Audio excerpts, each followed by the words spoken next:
Assalamualaikum warahmatullahi wabarakatuh. Nama saya Uswatun Hasanah, NIM 230101902220, kelas PAIC semester 4. Baik, di sini saya akan menyelesaikan tugas media pembelajaran yang diampu oleh Bapak Guntur Cahyono, MPD. Baik, di sini saya akan menjelaskan tentang adab membaca Al-Quran dan berdoa. Materi Akidah Akhlak kelas 1 semester 2. Yang pertama yaitu ada adab membaca Al-Quran. 1. Pengertian Al-Quran dan membaca Al-Quran. Secara bahasa Arab atau etimologi, Al-Quran adalah berasal dari kalimat bahasa Arab yaitu qara'a yaqra'u Qur'anan. Dan secara istilah syariat, Al-Quran adalah kalamullah yang diturunkan kepada Rasulnya dan penutup para nabi, yaitu Nabi Muhammad. Selanjutnya yaitu cara membaca Al-Quran dibagi menjadi dua, yaitu sebagai berikut. Yang pertama, tilawah labzihi, yaitu membaca Al-Quran dari segi lafal-lafalnya. Tahapan ini didahului bagi orang yang pertama kali mengenal Islam atau anak-anak. Dan yang kedua, tilawah hukmihi, yaitu membaca Al-Quran dari segi hukum-hukumnya, yaitu menelaah kandungan Al-Quran itu sendiri dengan mempercayai kabar-kabarnya, mengikuti hukum-hukum yang telah ditetapkan oleh Allah dengan cara menjalankan perintah-perintahnya dan menjauhi seluruh larangan yang telah disebut di dalam Al-Quran. Dan yang selanjutnya yaitu ada kewajiban-kewajiban umat Islam terhadap Al-Quran. 1. Beriman terhadap Al-Quran. Keimanan seorang mukmin terhadap Al-Quran adalah mempelajarinya, membaca sekaligus mentadaburinya untuk mendapatkan nasihat dan pelajaran yang ada di dalamnya.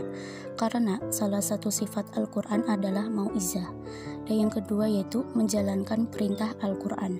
Menjalankan perintah-perintah Al-Quran sekaligus menjauhi hal-hal yang dilarangnya. Kemudian mendakwahkannya ke seluruh umat Islam. Hal ini bisa dimulai dari diri sendiri, kemudian keluarga dan seterusnya. Dan selanjutnya yaitu keutamaan tilawah dan mempelajari Al-Quran. Di sini yaitu ada 4. Yang pertama, termasuk insan terbaik. Kedua, mendapat syafaat pada hari kiamat. Yang ketiga, memperoleh derajat yang tinggi.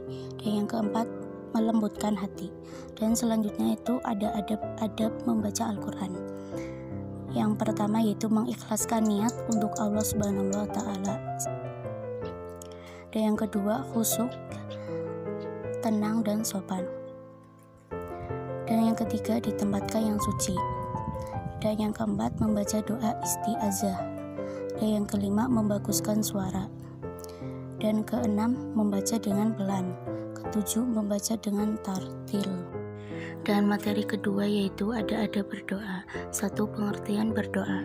Menurut bahasa, doa berarti memanggil, meminta tolong atau memohon sesuatu. Sedangkan doa menurut syariat Islam adalah memohon sesuatu atau memohon perlindungan kepada Allah dengan merendahkan diri dan tunduknya. Sebagaimana firman Allah, Bismillahirrahmanirrahim.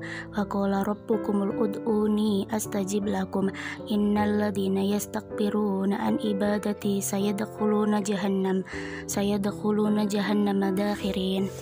Artinya, dan Tuhanmu berfirman, berdoalah kepadaku, niscaya akan kuperkenankan bagimu. Sesungguhnya orang-orang yang menyombongkan diri dari menyembahku akan masuk neraka jahanam dalam keadaan hina dina.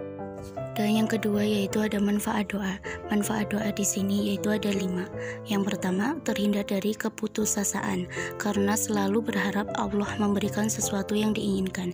Dan yang kedua, terhindar dari sifat sombong dan takabur karena sesungguhnya tiada kekuatan yang melebihi Allah. Dan yang ketiga, menjadikan hati menjadi tentram dan tenang. Dan yang keempat, merasa dekat dengan Allah. Dan yang kelima adalah Allah menyediakan tempat yang mulia di sisinya. Dan yang ketiga yaitu tata cara berdoa. Yang pertama, dimulai dengan pujian terhadap Allah dan sholawat kepada Nabi. Dan yang kedua, dilakukan dengan serius sambil mengangkat kedua tangan. Dan yang ketiga, membaca doa hendaknya khusyuk dan dengan suara pelan. Dan yang keempat, mengulang-ulang doa dengan merasa tidak pernah putus asa kalau doa itu belum dikabulkan. Yang kelima, dilakukan dalam keadaan suci.